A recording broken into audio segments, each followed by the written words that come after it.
आज हामी मोबाइलबाट सजिलो तरिकाले नयाँ फेसबुक आइडी कसरी बनाउने भनेर बनाउँदैछौँ। जसको लागि पहिला प्ले स्टोरमा जानुहोस् र प्ले स्टोर अन गरिसकेपछि फेसबुक लेखेर त्यसलाई सर्च गर्नुहोस् र सर्च गरेपछि तपाईको यदि फेसबुक आइडी अपडेट छैन भने त्यसलाई अपडेट गर्नुहोस्। मेरो अपडेट छ र मैले यसलाई ओपन गरेँ। ओपन गरेपछि क्रिएट एकाउन्टमा जानुहोस्, तल लेखिएको छ क्रिएट एकाउन्ट। यसपछि फेरि हामी क्रिएट एकाउन्टमा गएर क्लिक गर्नेछौँ र यति गरेपछि यहाँ तपाईलाई फर्स्टमा सोधो यसले व्हाट इज योर नेम भनेर तपाईले जुन नामबाट आफ्नो फेसबुक आइडी बनाउँदै हुनुहुन्छ त्यो नाम राख्नु होला, दीपक कुमार, र यसलाई हामी अब नेक्स्ट गरिदिन्छौँ। र यति गरिसकेपछि अब तपाईलाई यहाँ यसले सोधो डेट अफ बर्थ, तपाईको डेट अफ बर्थ के हो, एक्चुअल डेट अफ बर्थ राख्नुस् र यसलाई पनि नेक्स्ट गरिदिनुस्। सी योर जेन्डर, यदि तपाई मेल हुनुहुन्छ भने मेलमा थिच्नुस् र फिमेल हुन्छ भने फिमेलमा थिचेर यसलाई पनि नेक्स्ट गरिदिनुस्।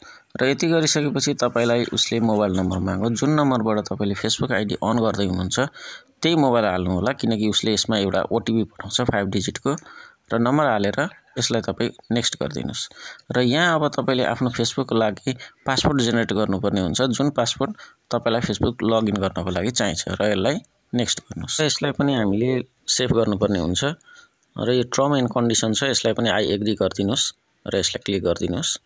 र यति गरिसकेपछि अब तपाईलाई अहिलेको नम्बरमा मेसेज छ भने मेसेज र व्हाट्सएप छ भने व्हाट्सएपमा उसले 5 डिजिटको कोड पठाउँछ, र मसँग व्हाट्सएप छैन, म मेसेजमा क्लिक गरेर कन्टिन्यू गरिदिन्छु।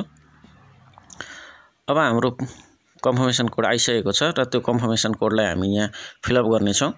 कन्फर्मेसन कोड राखेर नेक्स्ट गर्नुपर्ने हुन्छ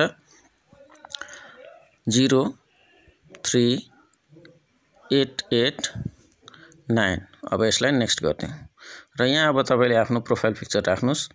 आफ्नो ग्यालेरीबाट सजिलैसँग कुनै पनि प्रोफाइल पिक्चर राख्न सकिन्छ। मैले अहिले यसलाई सिलेक्ट गरेँ र यति गरेपछि यसलाई हामीले नेक्स्ट गरिदिनुपर्ने हुन्छ। नेक्स्ट गरिदिनुस्, टर्न अन गर्न आवश्यक छैन। अब यति गरिसकेपछि तपाईले कुनै पनि साथीलाई एड गर्न सक्नुहुन्छ। अहिले म एड गर्दिन, त्यसैले यसलाई म स्किप गरिदिन्छु। नेक्स्ट गरेर जाउँ। अब हाम्रो फेसबुकको फर्स्ट पेज ओपन भइसकेको छ र अब हेर्नुस्, अब यहाँ तपाईले सजिलैसँग कुनै पनि फ्रेन्डलाई एड गर्न सक्नुहुन्छ जसलाई तपाई चाहनुहुन्छ, जुन तपाईको नजिक छ। सजिलैसँग तपाई रिल्सहरु हेर्न सक्नुहुन्छ यसरी स्क्रोल गरेर तलमाथि सारेर, र कुनै पनि भिडियो या तपाईको स्ट्याटसहरु अपलोड गर्न छ भने सजिलैसँग तपाईले यसरी अपलोड गर्न सक्नुहुन्छ।